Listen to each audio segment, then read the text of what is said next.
Good morning, everyone. What a joy to have you once more being here, joining us for this Spiritist Talk series that is promoted by the United States Spiritist Federation every Saturday morning at 11 a.m. Eastern Time. Today we have a very special guest, that our dear friend, Dr. Vicente Pessoa, and he will be discussing Abraham Lincoln, the man, the president, and mediumship. We have to remember that Abraham Lincoln is one of the most beloved American presidents, but we will leave everything to Vicente to talk and to enlighten us as to this great man, great spirit. And before we start, we always start with our prayer. But let's say first, good morning and welcome. Good afternoon, Vicente. It's so wonderful to have you here again with us. Good afternoon to everyone in the United States and Europe, and good morning to everyone in Brazil. I'm very happy to be here, Jussara. Thank you very much for this chance, this opportunity, and I hope I am up to the mission. Wow, I'm sure it will be wonderful. We are eager to hear you and to learn more. And in this particular day that we celebrate 213 years of the birth of Abraham Lincoln. So we ask everyone to connect with us, to join in minds and hearts, that we may receive the protection and guidance of the benefactors, and more in particular of this spirit, this man that we will be talking about today, Abraham Lincoln. May we feel his presence. May we send our warm vibrations to him and receive his in gratitude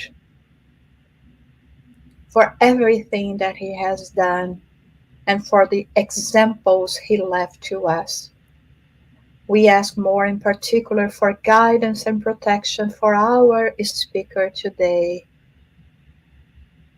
that he may be able to capture through the benefactors the inspiration and everything that can make this presentation even more special. And with that, we open our meeting, our presentation today.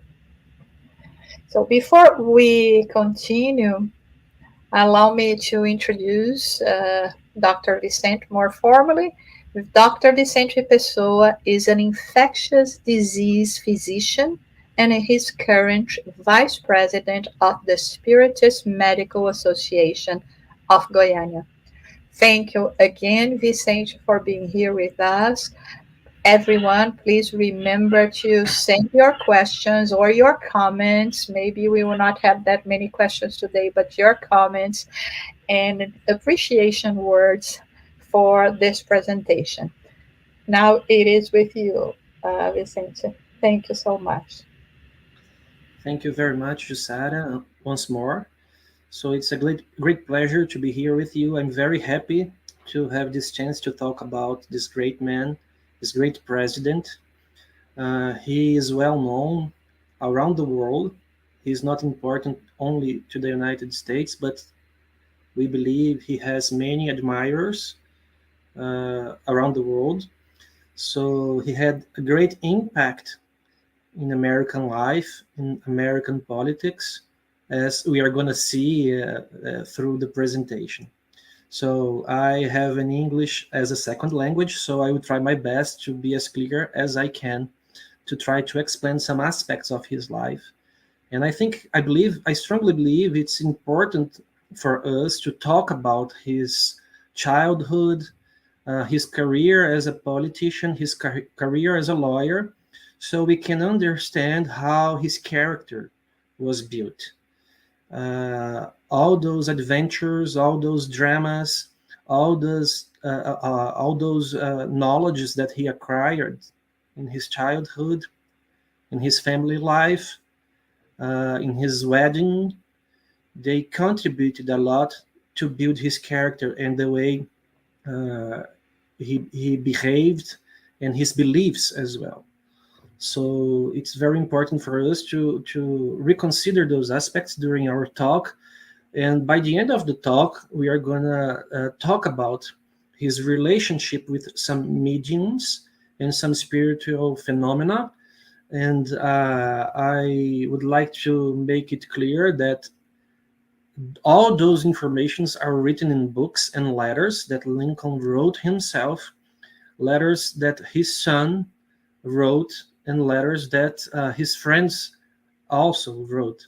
So they are all registered data, registered information. So it's very important for us to make that clear because we are not making up anything.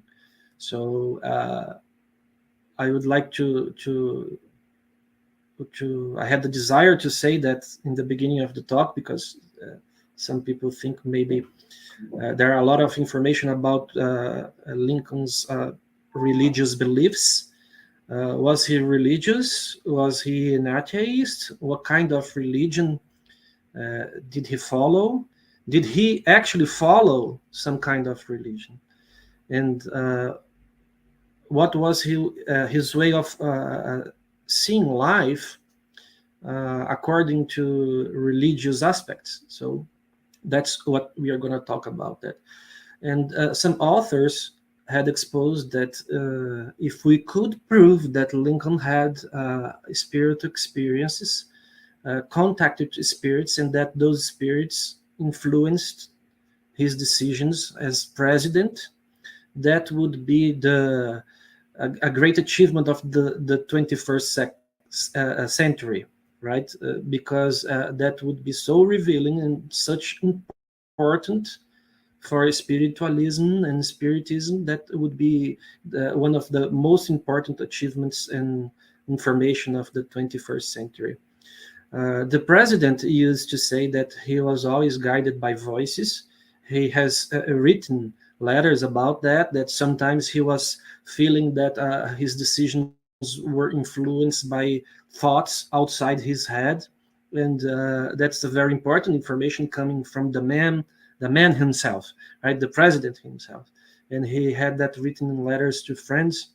And one of his friends, which was a congressman from the state of Illinois, Warren Chase, wrote in a letter that he knew and he had witnessed that the president was always being visited by mediums before he became president and after he became president in the White House. And he had the conviction that Lincoln had a religion and that he was a spiritist, that he was a Christian who believed in reincarnation and the laws of cause and effect, action and reaction, and in God and everything else. So we have a lot of information about that, and unfortunately, we don't have time to talk about every phenomena that Lincoln witnessed and participated, but we chose a few of them so we can discuss and talk about them, how important they were, and so on. So I would like to begin this talk after this brief introduction. I hope my English is good. With I will just change the first slide. So this is a picture of a sculpture, a statue of Lincoln. Everybody knows this statue. It is located at the Lincoln Memorial in Washington, D.C. So this is a president so important that he has his own memorial, right? So this tells us how important this man was to the American people, to the country, and how he's beloved in America. At the beginning, when he was president, he was not beloved that much. He was not so admired because he was questioned. Some people even questioned his character, his decision power, the power to make decisions, right? Some people sometimes say that he had some doubts about what to do because he was so inexperienced as an executive leader. He had a brief experience as a politician. He was a congressman from Illinois, the state of Illinois, when he was younger. And he was a politics inside the state of Illinois. He did not have like that national expression, national knowledge. And he was growing a little bit. He was part of the old party, the Whigs. And after that, he became a Republican. And he was growing slowly inside the state of Illinois. So there is this statue of Lincoln, this beautiful statue at Lincoln Memorial in Washington, D.C. And in the year 1965, in the 20th century, this statue was visited by our dear Brazilian medium, Francisco Cândido Xavier, our Chico Xavier. He was visiting the United States to meet people who were spiritists and to know the spiritist movement in the United States and help to spread information about spiritism in the United States. It was in 1965. And then Chico visited this memorial in Washington. And when he was in front of that statue, he felt a very strong emotion in his heart. And his guide, Emmanuel, just showed up beside him and said a few words that we would like to reproduce here. He said to Chico, take a close look at the inspiration that guided the artist to do or to make this beautiful statue of Abraham Lincoln. If you take a close look, Chico, you will notice that his right hand is opened. It is the hand he used to sign the declaration that set the slaves free. So the right hand is opened. And if you take a good look, you will notice that his left hand is closed. The left hand stands on the same side as our heart, the left side of the body. And from his look, you can feel how melancholic he seems to think about life and the situation. So, in order to fulfill his duty, it was needed that he closed his heart. So this is a very strong statement from Emmanuel, as Emmanuel tells that his look was telling us that in order to fulfill his duty, to set free the slaves, he needed to close his heart. Because you can imagine that for a good man, being a president for the first time, and had this mission to guide the country in a very severe war, a very violent war, with so many deaths, it was not easy. He had a duty to fulfill, a mission to accomplish. And the war was against everything he believed. So he had this conflict. And even though we believe that his main duty was to keep the Union together, he had this mission as a president to follow the Constitution and keep the Union together as one, and avoid that the United States were divided into different countries. The war, deep inside, was about slavery. Of course, there were so many other factors, so many other issues going on. We are not that naive to say that the war was exclusively about slavery, but slavery took a great weight in that war because the South was strongly associated with slavery, and as the North was kind of anti-slavery. I mean, we cannot say that everybody in the North was anti-slavery, but most people in the North were anti-slavery at that time. And in the South, it was the contrary. And people would have a lot of their profits would be diminished with the abolition of slavery, right?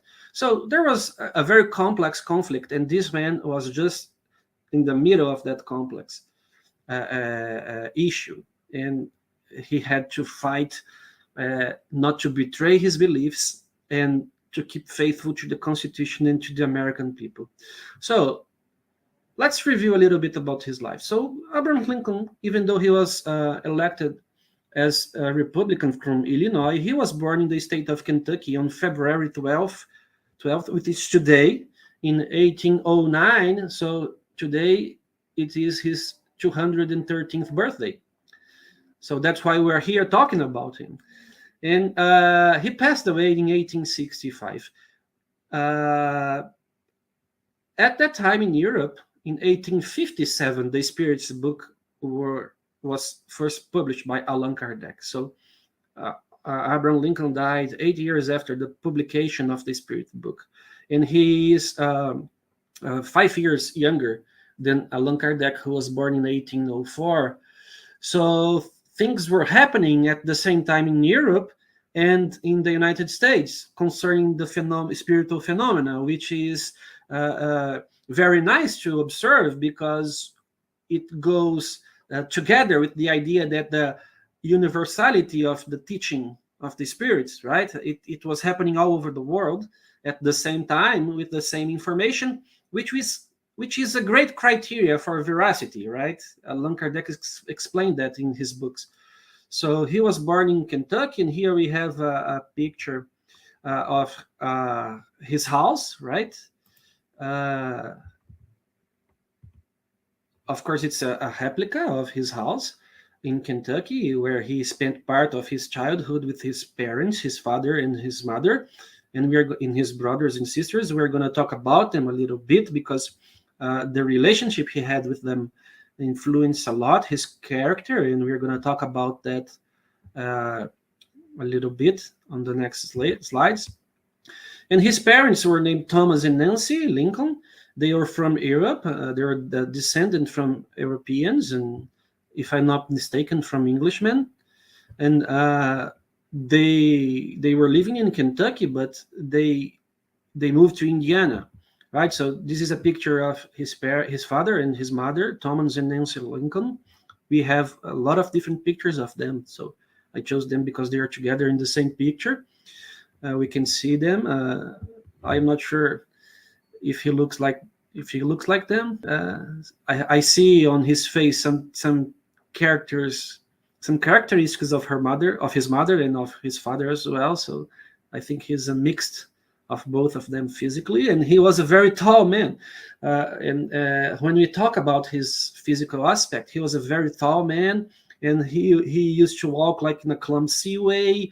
He had long arms, and this physical characteristic was used by his rivals, his political rivals, to criticize the way he talked, the way he moved, because in politics they use everything to criticize the opponent. But Lincoln did not do that, right?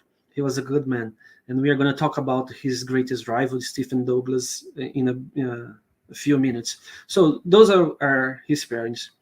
And in 1886, when Lincoln was around 7 years old, his family moved to the state of Indiana, where he lived until 21 years old. This movement was made because his father was seeking to new land, new farms.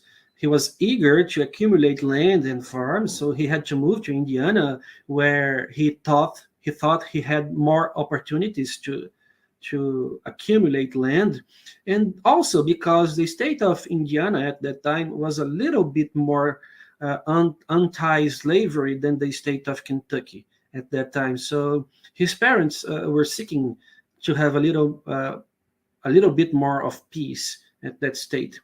And then Lincoln lived there in the state of Indiana until he was 21 years old.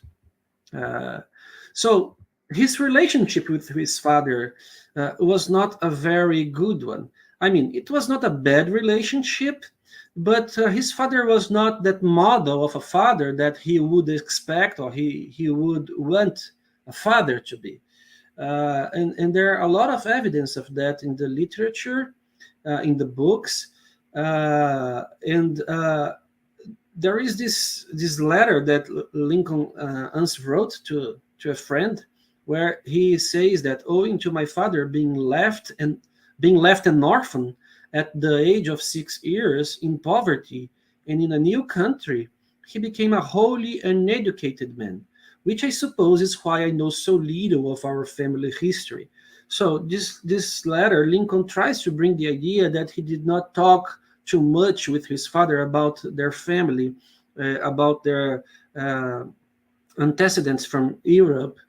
So in other moment of his life, he wrote somebody that God bless my mother.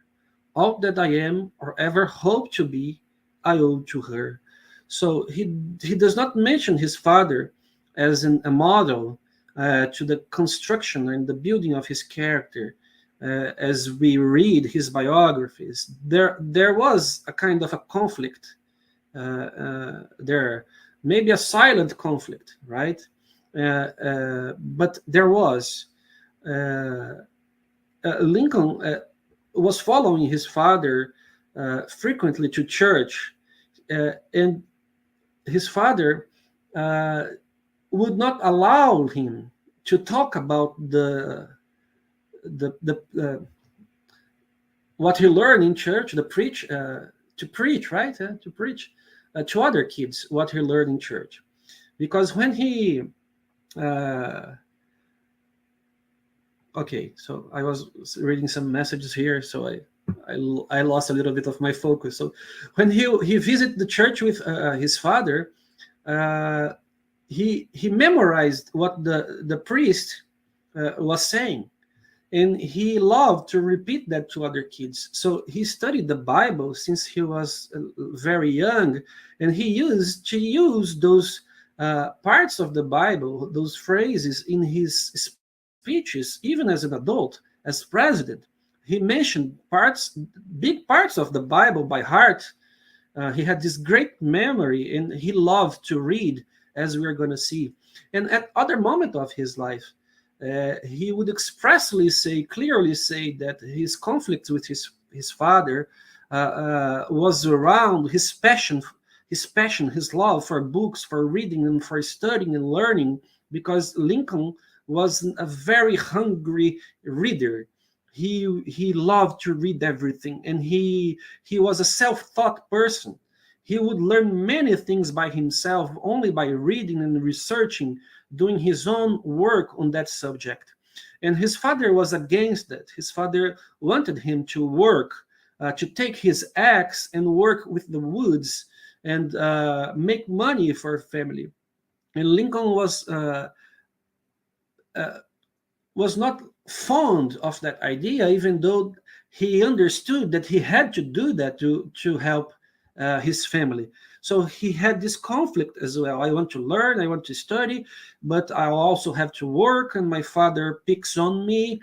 And how should I deal with this situation? And he does not mention his father as a model and guide and example for him in his letter and his text. When his father passed away, when he was adult, he was not able to go to his funeral because he was traveling with his political campaign. So he missed his father's funeral, and he was not able to go visit his funeral. So there is this conflictuous relationship between his father and him, and also respectful, because they didn't fight like very hard. There was no mention of hate, just a conflict, right? They did not get along very well, with full of love, which is the opposite of his mother and his stepmother, because his mother died when he was very young. I believe he was 9 years old when his mother passed away. So this is pictures of Lincoln reading. So reading was present everywhere in his life, even when he was working with his axe, as we can see in the middle picture, and the picture in the corner, the big vertical picture. So he was an avid reader, avid learner. And we see that with many people through history, like, for example, Camille Flammarion was like that. The astronomer, the French astronomer Camille Flammarion was like that. Allan Kardec was like that. And Leon Denis was like that as well. So great men with great desire to learn, great passion to learn. And he was one of those men. I have no idea how he used to find time to read so much, because that time they didn't have cell phones, internet, and there are so many letters. They spent so many times writing letters to everyone and reading everything he could about English grammar, about astronomy, about politics, and even about war.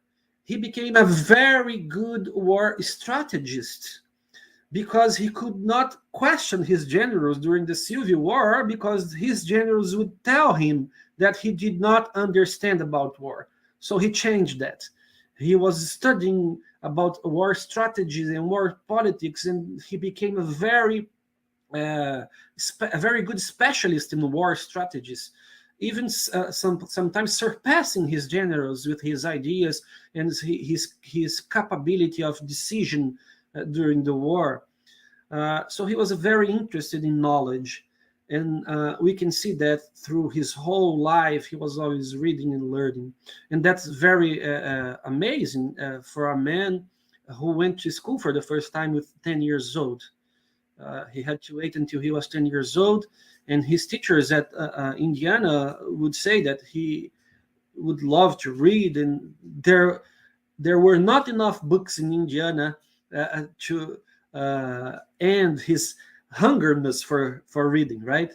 So that's a very important trace of his character, the reading part. But through those readings, Lincoln was also reading things about moral, about ethics, and he was already building his character based on those moral books with a moral history as a main subject.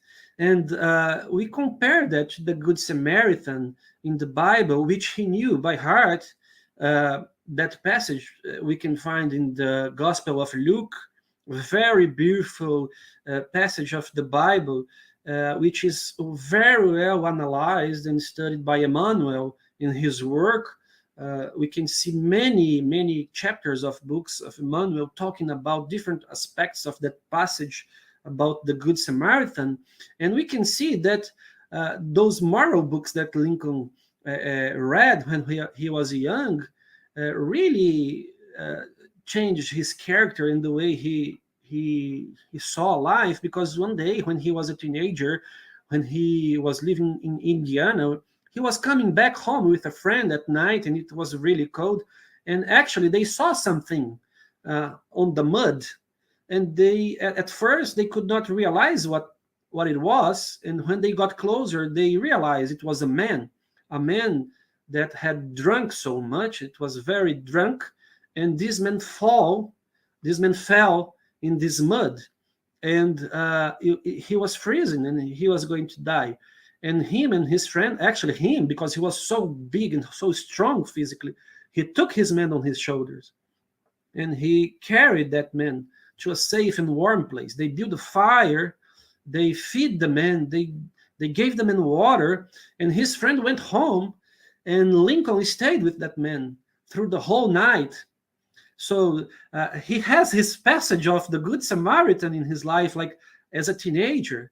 So this helps us understand his ideas and his behavior during the war, when he was face to face with the enemy, soldiers that were captured by the Union, Confederate soldiers, and how merciful he was, and how he treated those people well, because he did not consider those Confederates as enemies.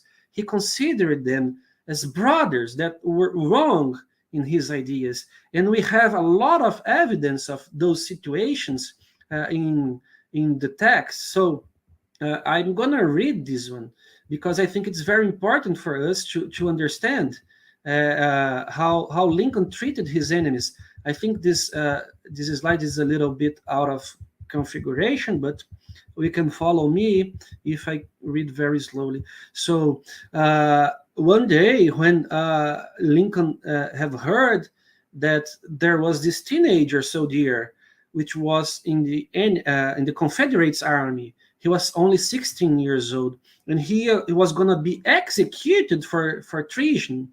And then he wrote to the general, and his words were like, "I only ask you, my dear general, not to do anything in retaliation to the past. Do only what is necessary to ensure security in the future.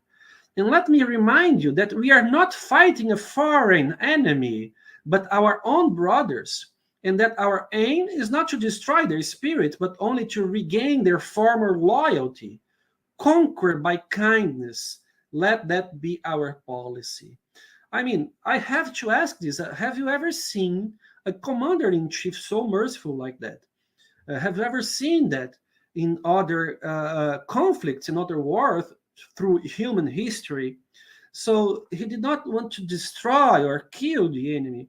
He only wanted to reconquer their formal loyalty. So don't kill those men. So one day when he was visiting a nursery where his own soldiers were injured, and he went bed by bed, and he shook the hand of every one of his own soldiers and thanked them and gave them words of optimism and pride. And then he asked his generals what was going on in the other tent. And the general answered him, "Oh, you would not like to go there, because there we have the enemies, the soldiers that are our enemies, the injured soldiers that are our enemies." And then he promptly corrected his general. "They are not our enemies. They are the Confederates." So he went to that tent and he shook the hand of each and every one of the soldiers who were fighting on the other side. And he exchanged a few words with them, some kind words. So this is the man we are talking about, and it's very rare, this kind of forgiveness and mercifulness for the enemy during wartime. And one night at Washington, Lincoln was invited to a party, the high society of Washington, and he was with his wife, Mary Lincoln, and suddenly a lady came to him and asked, "How can you kindly refer to your enemies when in fact you should eliminate them?" And then he gave an answer that breaks everyone's legs. How can you go against a man that answers a question like that with those words? "Do I not eliminate them when I make them my friends?" So I have a story to tell that Chico Xavier said something very similar to that when he was talking about the spirits that were obsessing people. So he said that we had to be friends with our obsessors. because it's our chance to tell them about the gospel, to evangelize them, right? I'm not sure if there is this word, but to transform them. So this is what Lincoln thought, like 100 years before Chico said the same sentence, right? Concerning our spiritual enemies, we have to have them close to us so we can be the example. So this is amazing for a commander-in-chief. Actually, at least I think it's amazing, right? I think it's pretty amazing that we have such an important leader from such an important country facing such an important conflict to behave like that. So this shows the good of a man he is, and how he was engaged with his commitments, and what he believed was right, the right thing to do. He didn't love the war. He didn't want the war. He said that we're not going to fire the first shot unless they fire us first, and that's exactly what happened. The Union was attacked first, so he had to react in order to, as a commander-in-chief, to follow the Constitution and keep the Union together. So he brought with him a lot of suffering concerning this conflict. So many people dying. It was not unusual for his employees in the White House, his close friends, to see him walking late at night and very concerned that that night or that day 5,000 men had died, had lost their lives, 10,000 men had lost their life, and even more. So he was suffering the process of war. Of course, he was not a perfect man. He had his flaws, and everybody does. So, but at least he was a good man, right? A man that inspired us. And we love to talk about men and women who inspire us because we want to be like them, right? We want to get better. It's the same feeling that Jesus creates in our heart. We want to be like him. We want to love. We want to give from ourselves. And Lincoln was that kind of man. It was not unusual also people to write and tell that when they were next to him, talking to him, they could feel a lot of peace, a lot of wisdom, and it was a great pleasure to be around him. He was so funny. He had this dry humor that he used in his speeches with his opponents, and he was so clever and so smart, and he could talk about everything. And he had this great desire to make American people grow. And that's what we want from our politicians, right? And sometimes we don't know how heavy it is to be a president, how heavy this kind of work is, how much responsibility it brings with him, right? And we judge people's actions. And Chico Xavier used to say that we have to pray a lot for our governors, our mayors, our presidents, because it's so hard to be in such a powerful position and be the same person. You don't not to be changed by those powerful facilities that you have. So there was that man, that tall man, skinny man from Kentucky, who made his career as a lawyer in Illinois. He didn't went to college. He was a self-taught lawyer. He got his license as a self-taught lawyer, and he was very good at it, right? And then he became concerned about people's life, and he dived himself into this politics career, and he was not well known in the whole country, and he becomes to grow little by little. So that's very inspiring for us. So this is a picture of his ex, and he didn't want to work very much because he wanted free time to read, but actually he did work, right? He was a hard worker. He helped his father, and there is a sad story that even Lincoln was helping his father to build his mother's coffin with wood, because she passed away when he was very young in 1818. So he was 9 years old. I was correct before. And she passed away from a very weird and strange disease called milk sick. I had never heard about milk sick before as a physician, and I had to look what milk sick was, and I figured it out, like living and learning, right? That was a toxin present in a plant, and they used to make tea of this plant, and she was taking care of somebody that was suffering from milk sick, and she drank the tea as well. So Nancy Lincoln was his mother, and she had 3 children. Lincoln was the second one, Sarah, Abraham, and Thomas, and she died in 1818 from milk sick. She was diagnosed with it when she was nursing a neighbor who had it, and he was only 9 when she died, and he was a strong encourager of Abraham Lincoln's studies and reading. So maybe that's why he has these fond memories and this fond relationship with his mother, and also with his stepmother that we are going to meet in a while, because they were strong supporters of his studies activities. And as I said, he helped his father to build her coffin with wood with his axe. And the death of his mother had a strong impact in his life, right? He suffered a lot. This is a picture of her grave. People can visit her grave in the state of Kentucky. And this is a picture of the plant that has this toxin that killed his mother, right? So I was very curious about it, and I found it, the information. And as I said, living and learning, right? So then that brings us to his stepmother. His father was afraid to raise his children alone, so he went back from Indiana to Kentucky to find a new bride, and he found this lady, Sarah Bush, who later on became Sarah Bush Lincoln, who also had, who was a widow, and she also had 3 children, and they became together. And she took good care of Abraham Lincoln. She was very supportive of his readings.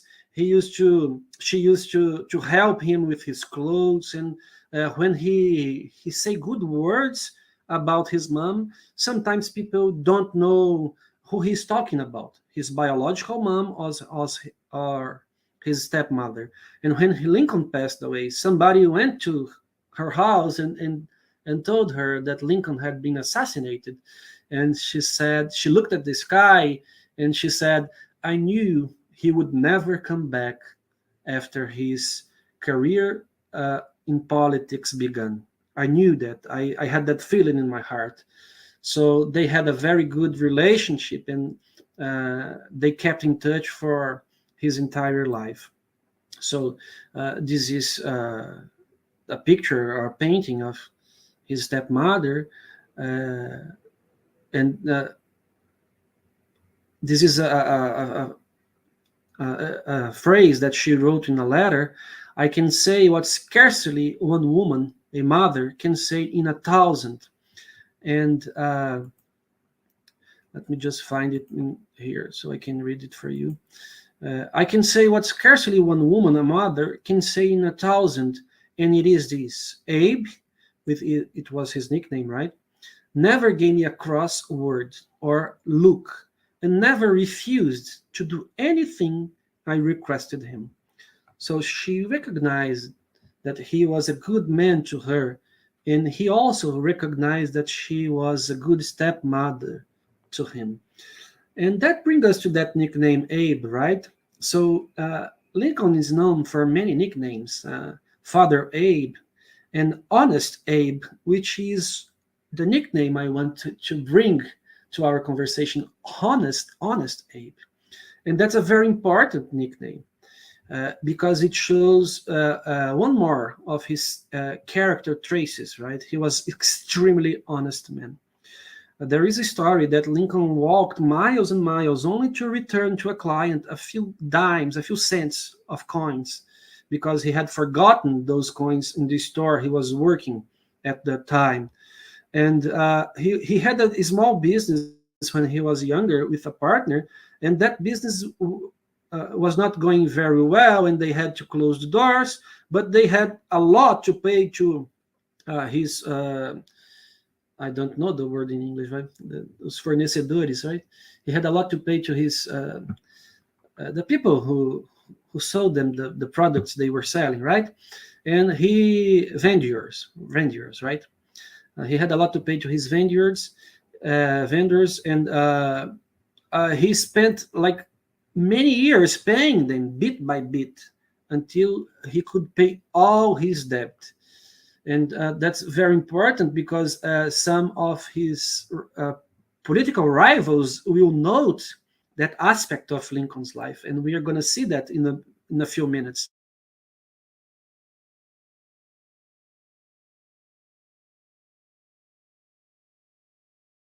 Sometimes pain can be very useful to us in our life. So we have a lot of books in Spiritism talking about pain. It's not that we like pain, that we search pain, that we look for pain in our life. We don't do that. But when pain visits us, we have this desire to deal very well with pain and use it to our own growth. And that's what Lincoln did. He was a man shaped by pain. He was very poor during his childhood. He lost his mother. When he was 18 years old, his sister died giving birth to his nephew. He lost 2 sons. He had 4 sons with Mary Lincoln, and he lost 2 sons. He lost Edward and he lost William, or Willie. And William died when he was already a president, and that made him stay like for more than 7 days closed in his cabinet because he was so hurt and so much pain because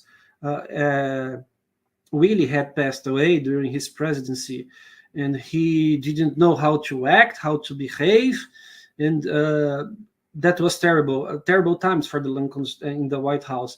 And his second son, Edward, was dead when he was 4 years old, probably by tuberculosis. It's the hypothesis at that time. And imagine losing 2 of your 4 sons, like at such a young age. And also because he was suffering because of the Civil War. When he came to the presidency as a first-time president, with not a lot of experience, and he had to deal with such a big conflict, such a big issue. And so those kinds of events were shaping his characters. And people used to say that he was always so melancholic, so sad. He had that sad look, that peaceful look, that sometimes he was looking at you, but he was very far away in his thoughts. And sometimes when we read that, we kind of reimagine and realize that maybe he was not from this world anyway. Maybe he was missing another world, another place where happiness was a reality for him, right? So we have this feeling, even though he had never written anything like that, but maybe he was from another planet, right? Who knows? So he was a man shaped by pain. And this is his great political rival in the state of Illinois, which is Stephen Douglas. Sorry, I didn't change the slide, but thank you for doing that. And this is a picture of young Lincoln running for Senate. And he was running against Stephen Douglas. And as I mentioned, his honesty came about in these debates because they organized a lot of debates in the state of Illinois, 8 debates, each one in a different city. So these debates would attract thousands and thousands of people, 15,000, 20,000 people to see Lincoln face to face against Douglas debating. They had like 1 hour for each one. Then they had a half an hour to answer each other And they did not have microphones at that time, so they had to speak really loud. And Lincoln showed on those debates how smart he was, how funny he was, his dry humor. He was very intelligent to use the words, to use the situations. And he actually lost that election for Douglas, who became a senator. But Douglas was very respectful of Lincoln. And he actually said, when he knew that the Republicans were choosing Lincoln to be his rival, he actually said, I shall have my hands full. I will have a lot of work to beat him. I shall have my hands full. He is the strong man of the party, full of wit, facts. Let me make it bigger because I shall have my hands full. He is the strong man of the party, full of wit, facts, dates, and the best stump speaker, with his droll ways and dry jokes in the West. He is as honest as he is shrewd or smart or anything like that. So you see that Stephen Douglas recognized that Lincoln was an honest man. He could not attack Lincoln, attacking his honesty, because it was impossible. He was the honest man alive. And that's what we want from our politicians. And Lincoln said at that debate was strictly around slavery. Lincoln was attached to the Declaration of the Independence that said that all men should be raised equal, should have the same rights. And he kept saying that, and Douglas was in favor of slavery. And deep inside, those debates were about slavery, right? And Lincoln said, there is no reason in the world why the Negro is not entitled to all the natural rights enumerated in the Declaration of Independence, the right to life, liberty, and the pursuit of happiness. I hold that he is as much entitled to these as the white man. The question of slavery at the present day should be not only the greatest question, but very nearly the sole question. That was his campaign talk. It was turning around those phrases, those sentences, and it's funny because this sentence brings me a question, brings me a memory of also the French astronomer Camille Flammarion, when he said something similar but about immortality. That should be the only question. Do we live or do we not live after our body dies? That should be the only question we have to answer, and we have to concentrate our knowledge, our strength to answer those questions, because those questions are capable of changing our lives. So at that moment in Lincoln's life, slavery was able to change people's life. And as immortality is able to change our lives, because change the way we look at life, the way we behave, since we know we are going to be forever, since we know there is a law of action and reaction, and since we know God is perfect in his resolutions. So that changes your life. You give priority to other things in life. So slavery at that moment was the biggest issue of all. And Lincoln was, from that moment, already fighting slavery. And some people say that he was not actually favoring the slaves, because some people say that he was actually favoring the Union.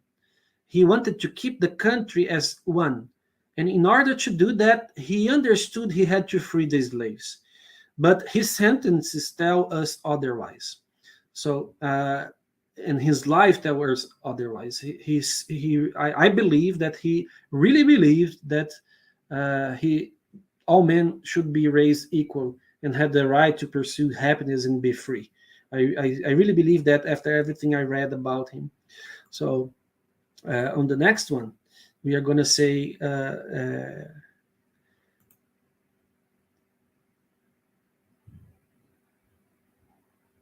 so let just me localize here my slides.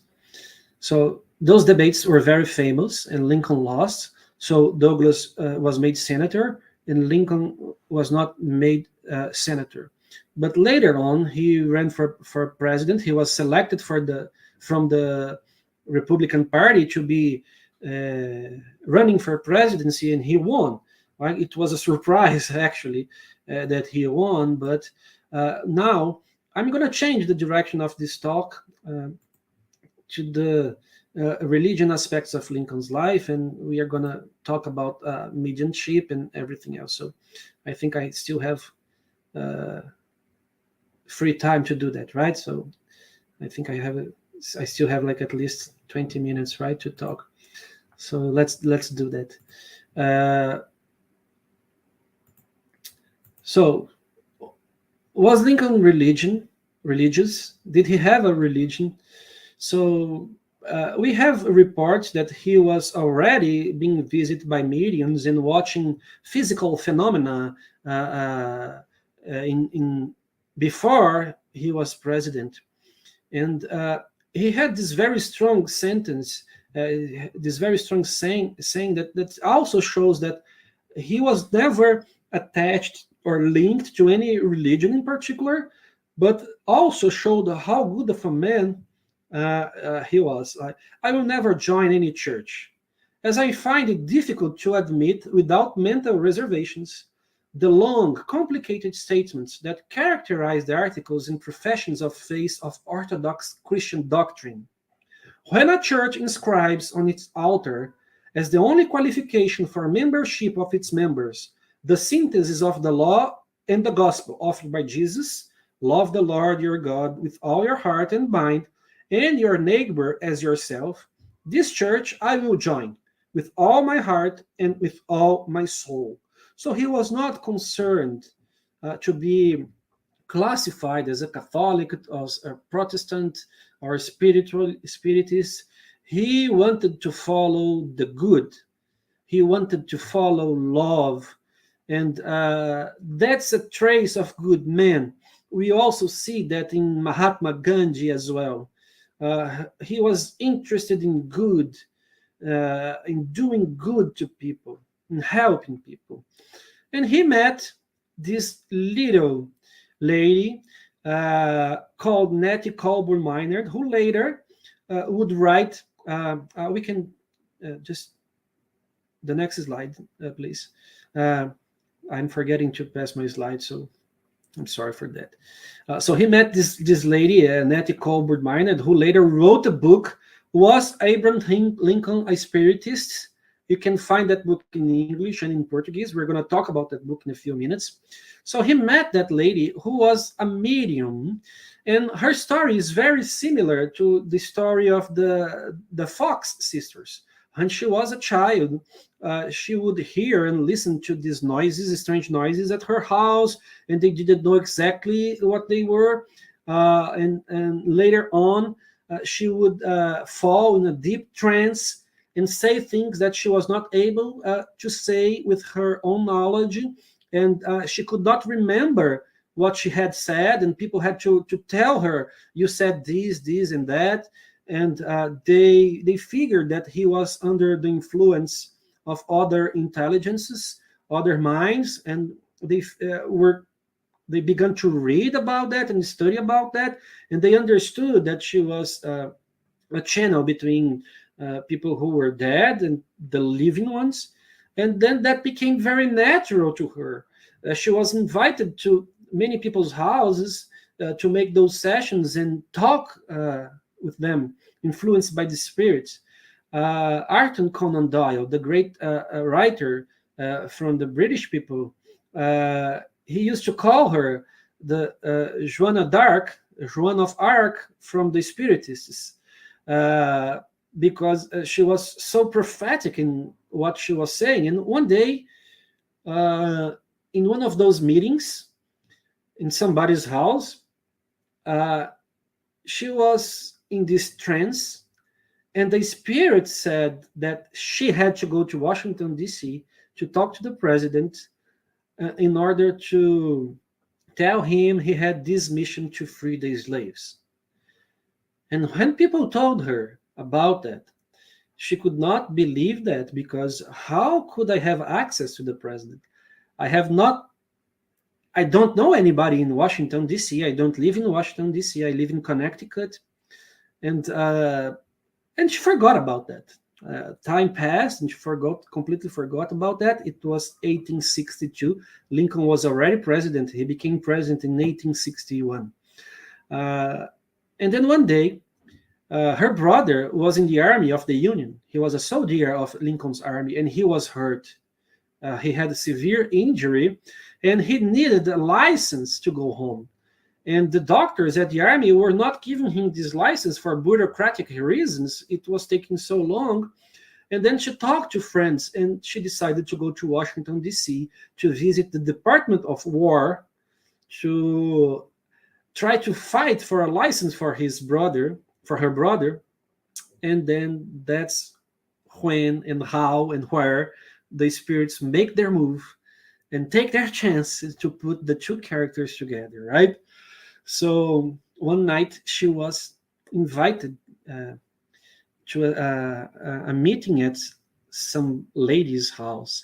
And when she gets there, one of the guests was Mrs. Lincoln, Mrs. Mary Lincoln, Lincoln's wife.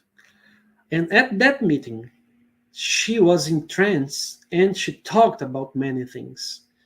And Mrs. Lincoln was very impressed. And Mrs. Lincoln asked her later what she was doing in Washington, D.C., and she told her story about her brother, and that she was going back home because she was not able to solve her brother's question.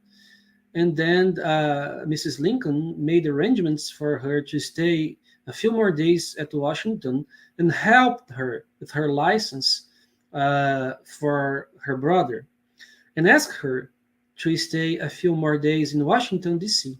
And then on the next day, Nettie Colburn Miner get a note from the White House inviting her to go to the White House. And we can see a lot of pictures and drawings, as we can see in this slide, of her with the president in the White House. And then I would like to bring you 2 episodes where she met Abraham Lincoln. I will bring you the first and the second time they were together. I will not bring all the episodes because there are so many, and it would take us forever to describe everything. But the first 2 episodes were very important because in the first of them, they talked about slavery. And in the second of them, they talked about the Civil War. So those were 2 great questions on Lincoln's life. So that's why I chose those first encounters, those first meetings.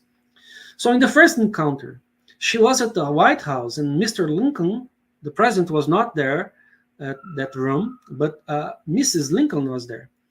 And then there was this lady that was playing the piano, and that lady closed her eyes, and she was talking the piano so smoothly and so fast that lady had the sensation and the impression that he was not playing by herself. And she was playing so beautifully that when they looked at the door, there was the president standing still at the door. And he greeted everybody and said that he was passing by, and he could not resist the music because the music was so beautiful. And then he walked through that room in the direction of Nettie, who was standing beside Mrs. Mary Lincoln. And then Mrs. Mary Lincoln introduced Nettie to the president. And then he, smiling very gracefully and very politely to her, he said, "So, you are the little Nettie who is able to do such marvelous things, right?" And then she said, "Yes, I guess so." And then they started to talk. And then Mr. Lincoln asked her how she used to do those things. And she was with difficult to answer the questions because she was so shy and impressed to be in front of the president that a friend began to answer the questions for her. And that's the last thing she remembers, because she got in a deep trance after the president asked, "How do you do that?" And her friend was answering the question, and she fell asleep, and she began to talk to the president about slavery, and it was not her, of course. And that's what we have written about that meeting, the first meeting. For more than an hour, the spiritual entities spoke with the president, and later I learned from the narrative of my friends that he seemed to understand the issues raised very well, while they themselves understood very little. The people around were not understanding what was going on in the conversation, but Lincoln knew what the spirit was talking about. Until abruptly and emphatically, the spirits addressed the issue of the Emancipatory Proclamation. He must, both tactfully and sternly, maintain the terms in which the letter of liberation of the slaves was drawn up, and not delay the signing and publication of the decree that made it into law. This should be done before the start of the new year. And actually, it was done in January 1st, 1863. So this is a very strong statement by this book and in this sentence. He was also informed that this would be the biggest event in his administration and his life. Although he was being coerced and by powerful political factions to postpone his signature in the hope of nullifying it by various ruses or delaying his action, it was up to him prudently not to yield to such pressures, but to remain firm in his convictions and execute his work without fear, fulfilling the mission for which he was sent by an omnipotent providence. Whoa, he had a mission sent by God to do that task. And Lincoln recognized the voice as being the voice and the aspects of Daniel Webster, which was a congressman that served in Washington and that had postponed those subjects when he was a congressman, and he regretted a lot. So Daniel Webster was there talking to Lincoln about the importance of that issue to set free the slaves.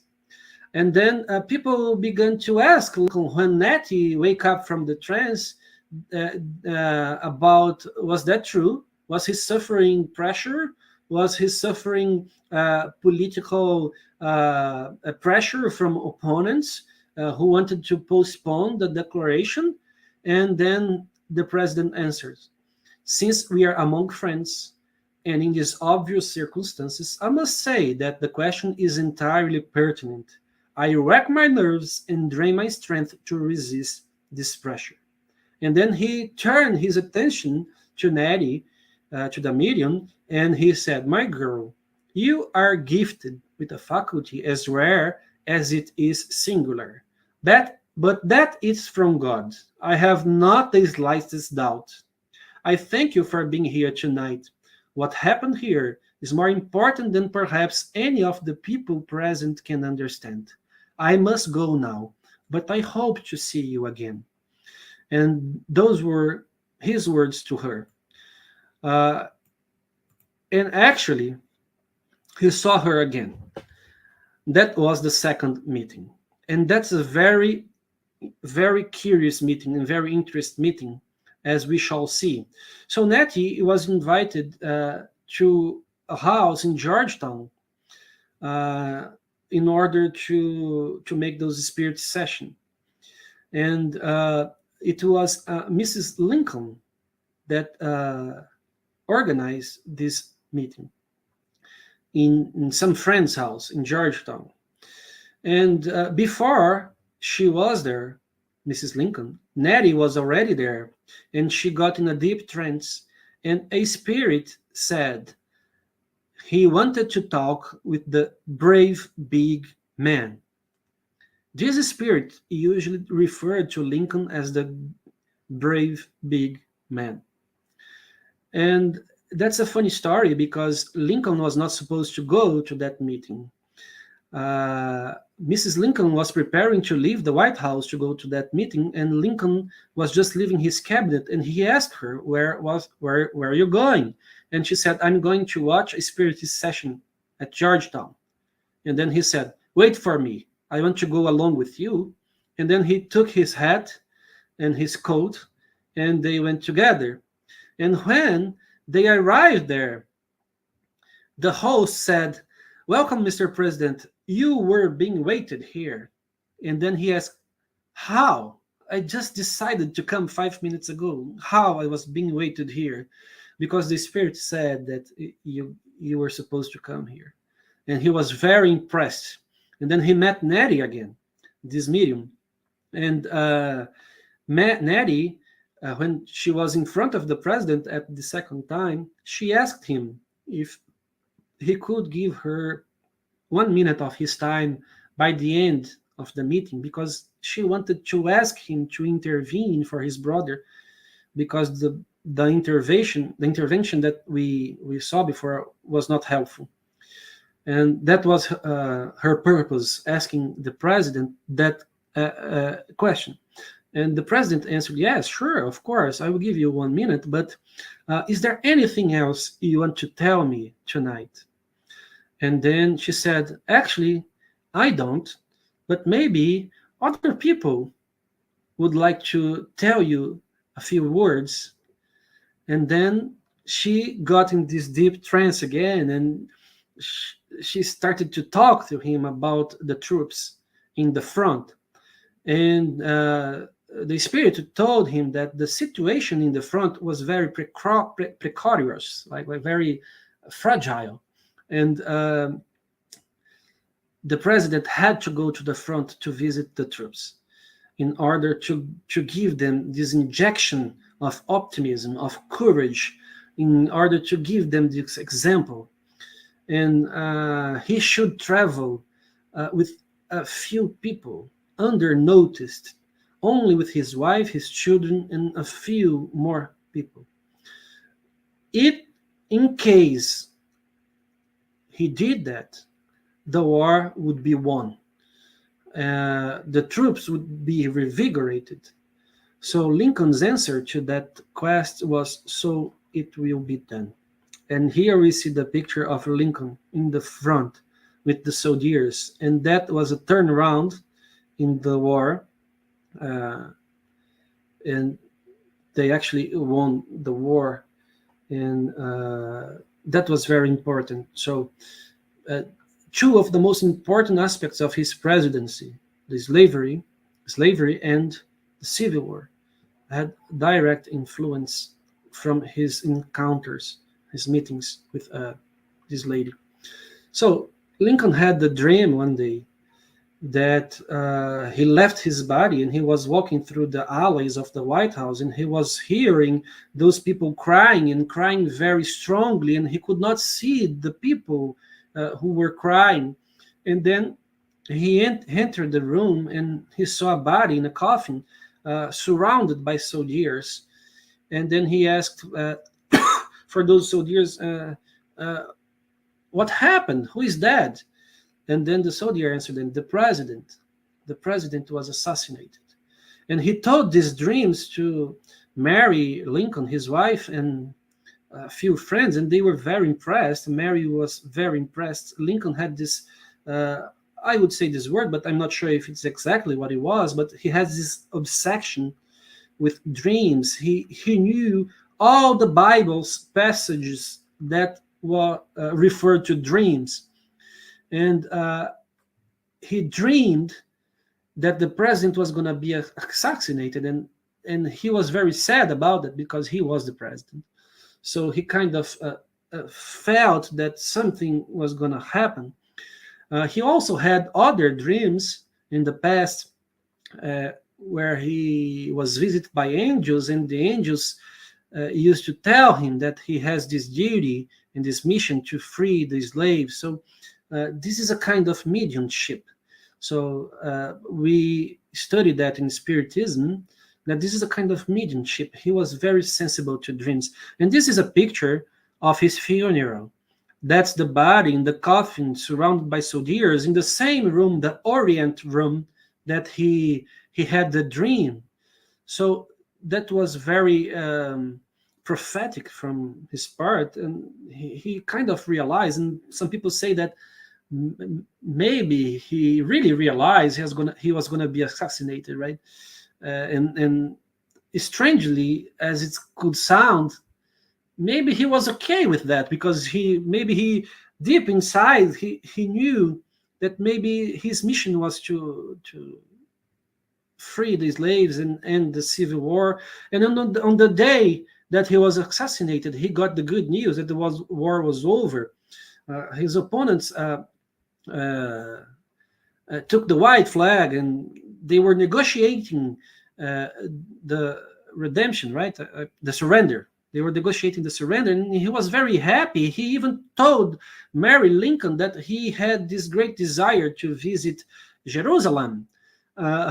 See how the Bible and religion was strong in his life. He liked those stories. He knew them by heart. And then he went to the theater. And then a man came from behind. He had no chance to defend himself. So there we can see in the picture, there are a lot of drawings and paintings about that. And he shot him from behind. And then it was at night. And he passed away on the next morning, around 7 o'clock in the morning, at his bed, as we can see in the picture as well. And there it is. The president who set free the slaves were assassinated as he predicted. I would like to show you a couple more slides and to end our conversation, our talk. As I said, there are a lot of things to talk about when we talk about Lincoln, but we don't have enough time. I think that's okay. That's okay. People can learn and search for themselves as well. So I would like to show you this picture. And this is a very interesting painting because it was painting under the influence of the Caldwell brothers, who were very well-known mediums in the 19th century in the United States. And this painting was examined by technicians and people who were specialized in paintings, and they could not find any trace of brush in the canvas. So they don't know how this painting was done. Actually, this painting was done in the dark. The mediums were present, and they left paints of all colors around the canvas. And in the complete dark room, when they turn on the lights, there was this painting, and it was really hot. You could touch it. It was really hot. And nobody knows how it was painted. We call it painting by precipitation. That's how they describe it. And it is located in a hotel. Maybe we can, I don't remember the name of that hotel right now, but we can check it out in the book. And that was very impressive. And we can see a very peaceful Abraham Lincoln. So this was a mediunic phenomena related to Lincoln, a painting by precipitation of his portrait, right? And also, my relationship with Lincoln began a long time ago. I talked to Jusara about that, and that's why she invited me to be here talking about Lincoln, because we realized that we both like him very much as a man, as a president, and as a religious man. And when I was, I'm not going to tell you my age, but in 2013, I decided I had to take drawing lessons. And then I was learning how to draw an eye and mouth, and then I had to choose a picture of somebody to draw my first face. And I chose a lady, a young lady, and I draw my first face from that young lady. And then I had to draw a second face, and I was wondering who could I choose to draw. And then I found this picture, this colorful picture of Lincoln, and I went to a place here in my town, and I printed it in black and white because I was drawing in black and white. And then I suddenly began to draw this picture, and here I show you step by step how I I I I, I progressed through the drawing and the final result. And I was pretty marveled at myself because I never again could draw anything like that in that way. So this is my drawing of Lincoln, which I am very proud of, and I have no idea why I picked Lincoln. And now I understand why, because maybe in the future, the roads, my road and Jussara's roads, were gonna be together on this presentation here, and this prize for this man, which was really a good man, and who fulfilled his duty very well. So for those interested, I would like to recommend the reading of these books. The first ones on the top are in Portuguese, and I believe they are the same book, actually. Sessões Espíritas na Casa Branca and Abraham Lincoln Era Espírita. I believe they are the same book with different versions. And this book exists in English. Was Abraham Lincoln a Spiritist? There, reading those books, you will find all those reports that I brought you and many others about Lincoln's relationship with the spirits and mediumship. So why people don't talk about that? I don't know. Maybe because if Lincoln had declared that he took advice from spiritists to decide such important things about slavery and the war, maybe he would be considered crazy and arrested.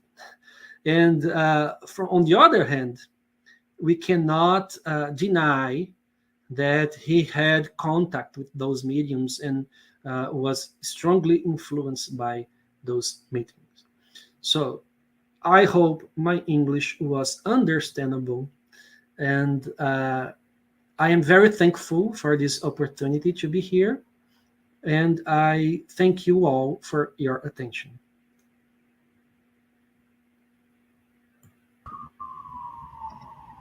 Oh, what can you say, Vicente? That was an incredible presentation. I think a few, that's quite a few considering Lincoln. You managed to give us such a broad overview about him, his childhood, his thoughts, his endeavors, the hurdles he had to go through, all of especially during his first years of life, childhood, adolescence, and the challenges to pursue a political career, and actually his openness. Today, I'm sure we would say that he was a very spiritual person, not necessarily following this or that religion, because the religions even today are too small in a way to encompass the grandiosity of this mind. I remember once reading a book about him that it talked about his melancholy, and I remember, from the author's perspective, even trying to hand them this as being perhaps a psychological problem or so. But in the Gospel according to Spiritism, we have an item that is in chapter 5, item 25, that talks about melancholy, that says the spirit, Francois de Genève, he says that, do you know why a vague sadness sometimes weighs upon your hearts and make you find life so bitter? It is your spirit which aspires to happiness and freedom, and which bound to the body that serves as its prison, exhausts itself in vain efforts to escape. So from everything that you presented, we can see that, I mean, this was too little for such a grandiose spirit as Abraham Lincoln. And to me in particular, as you said, I also have a connection with him since I was a child. I have no idea why I was there in Brazil. And this man was, like you said, big, different, and all of this. But it was always one of the people from history that attracted me the most. Little did I know that later on I would be living here, that our Spiritist group of New York is actually, receives his protection in all this country, according to the words of Divaldo Franco, that also receives all the protection and benefit and the presence, the spiritual presence of this benefactor that is Abraham Lincoln. We have a few comments. Well, everyone is just saying so many beautiful words, like Paula put it here, that Vicente, for such a thank you for such a wonderful, informational, interesting lesson in history. In 1 hour, I learned more than in 40 years of high school. You spoke well, and I appreciate your time you spent with us. We had Sally from Mauritius as well, and also saying that your English was very, very good, so no need to worry about it. And the informative presentation. The question that Luis presented, I do believe you already answered when you gave some references in terms of where we can find literature. In fact, one of the things that we learned, that apart from Jesus, Lincoln is the ones that have more biographies written or books written about a single individual. There are some that will say that it can be Napoleon, but I actually went to the house of Lincoln in Illinois, and there the information we have that they actually, apart from Jesus, he is the one that we have more books. So this is going to be an incredible journey, to go through all of them. And we have a question from Daniel. He says, excellent presentation, Vicente. Do you have any information about Lincoln's works in the spiritual realms nowadays? Actually, I don't. I've never heard about him bringing any message from the spirit world. What we had in those books that I searched and those books that I showed were some pictures that were taken from his wife, where you can see him behind her. So I did not show those pictures because I was afraid what conclusions people could take about that, because sometimes, which is true, Jussara, we have to say that sometimes we have fraud in the Spiritism, and that happened since the beginning of the information, and I was not sure if they were real, if they were really examined and so on. So I did not bring those pictures. But I have no idea about what Lincoln is doing right now, if he is in the spirit world or if he had reincarnated, if he is in this planet. I have no idea. Actually, I am very curious about it. If somebody have that has that information, please let me know, because I would love to know what Lincoln is about right now. From what we know of here, Vicente, for many years we thought that Benjamin Franklin was the one that was in charge of the spiritual, more, in charge of the spiritual involvement of this country. Always, knowing that Abraham Lincoln was very present as well. But a few years ago, Divaldo Franco, in a spontaneous conversation, mentioned to some of us that actually it is Abraham Lincoln. Of course, Benjamin Franklin is very active as well, and other names like Thomas Edison and so many others, but he implied that actually is Abraham Lincoln.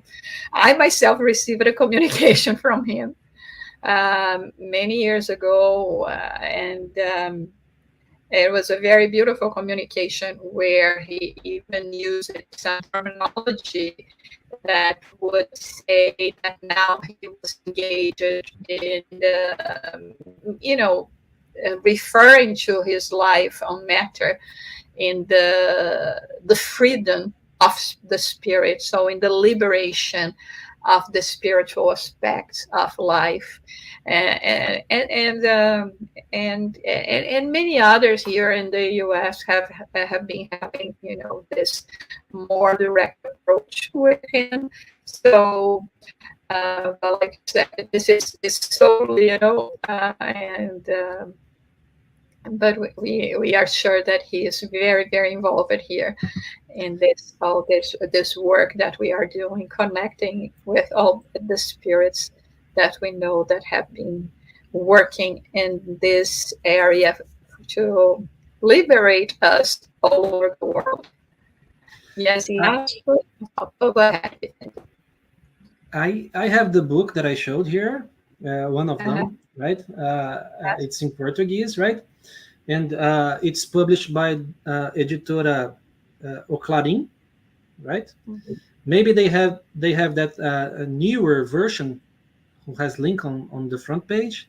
Mm-hmm. But what I would like to point is that by the end of the book, they have small chapters about the relation of other presidents with mediumship and with spirits. So we have George Washington, Ben Franklin, Roosevelt, and many other presidents, and they briefly talk about their relationship with mediumship and the spirits. So I guess that was pretty common, right?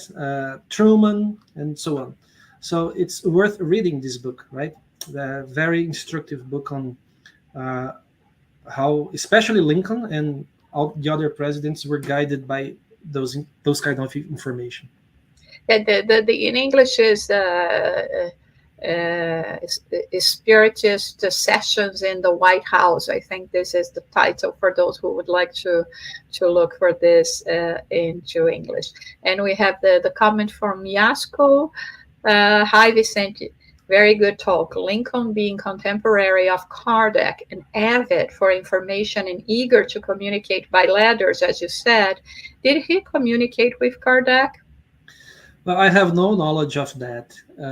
It would be very inspiring, and I'd love to see a letter between Lincoln and Kardec, but I had not found anything like that. I have found a letter between Flammarion, the French astronomer, and our emperor Dom Pedro II, right? They exchanged letters. That's well known, but I would love to see a letter exchanged between Kardec and Lincoln, but I have no knowledge of that. Yeah, I don't too. I don't have this understanding. But one thing that we know, and that we learn here when studying the all the spiritual way of life, and starting in March 31st, 1848, that one of the things that actually wind up promoting even more the whole aspect of spirit communication and immortality was actually the war. So if in one way, like you were saying, it pained him so much, right, to have to engage, or to know that the brothers and sisters were going to be engaged in war for, in order for goodness to prevail. On the other hand, especially the mothers, like it's the case of Mary Todd, having lost their husbands, their sons during the war, they were the ones that gave a little bit more of a boost in terms of looking for mediums and a way of being reassured that life continued. So even from something that pained Abraham Lincoln so much, something also, another thing, of course, besides the liberation of slaves, was that it promoted even more the knowledge and the search for spirit communication. The name of the book is Mediumship. Do you have it here? The seances in the White House. I think it's or. I will make a comment about the book, the name of the book, since people are asking. Actually, Yeah. There are two books, and they are in one, two in one. Does that make sense? Yeah, combined in one. One book was written by Nettie Colburn Miner, which was that lady, the medium, and this book is called "Was Lincoln?"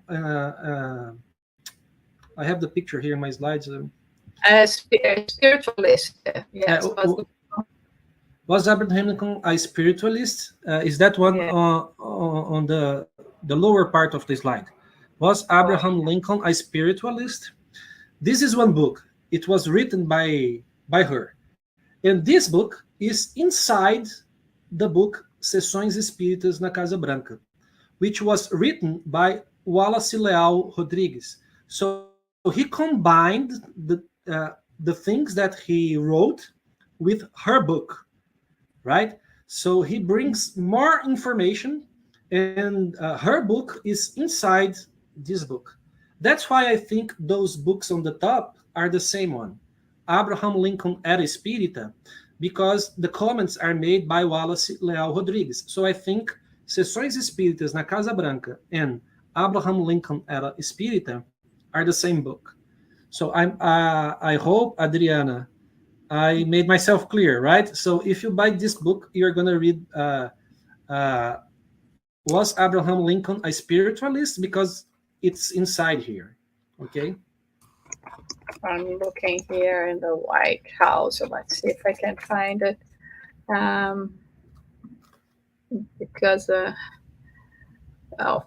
we can look at this later. So yes.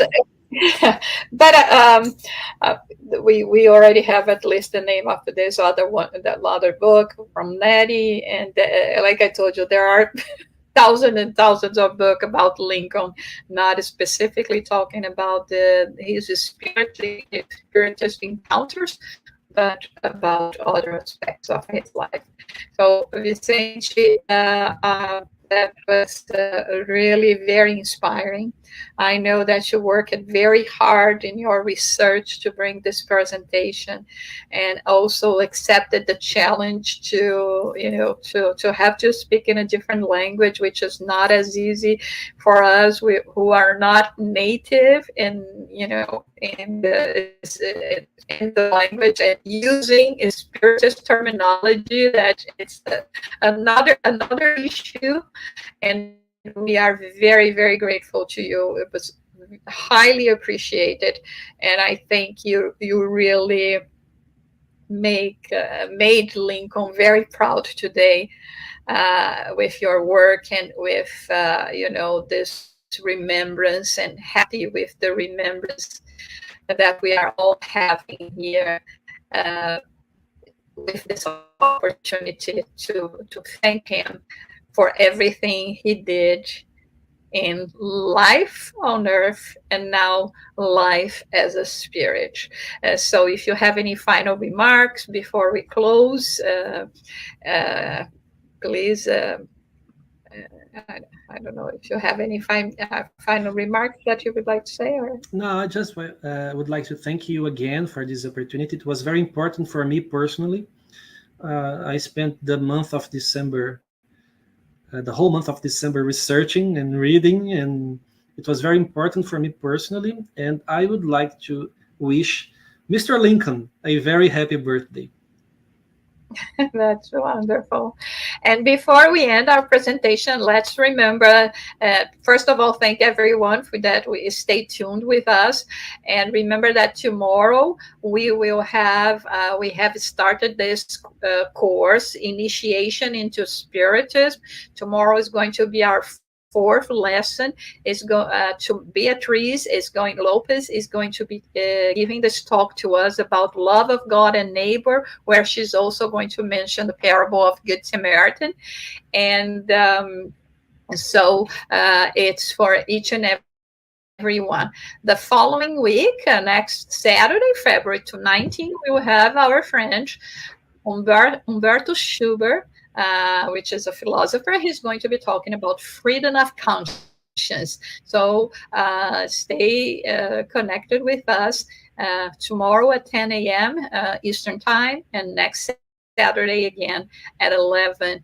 And with that, we would like to say our final prayer. And of course, this prayer can only be of gratitude for all the blessings we are receiving, for all the many dedicated people, guest speakers that have been accepting generously our invitation, our challenges, even to bring to us more knowledge, more understanding, expanding not only, us in terms of intellectual values, but above all, to make it flourish even more this inner desire that we all have for spirituality. We thank our Heavenly Creator, all the good spirits that have been working, helping and assisting us. And today in particular, we thank our dear friend, Dr. Vicente, for this beautiful presentation, and our benefactor, Abraham Lincoln. Happy birthday. You are forever in our hearts. Thank you.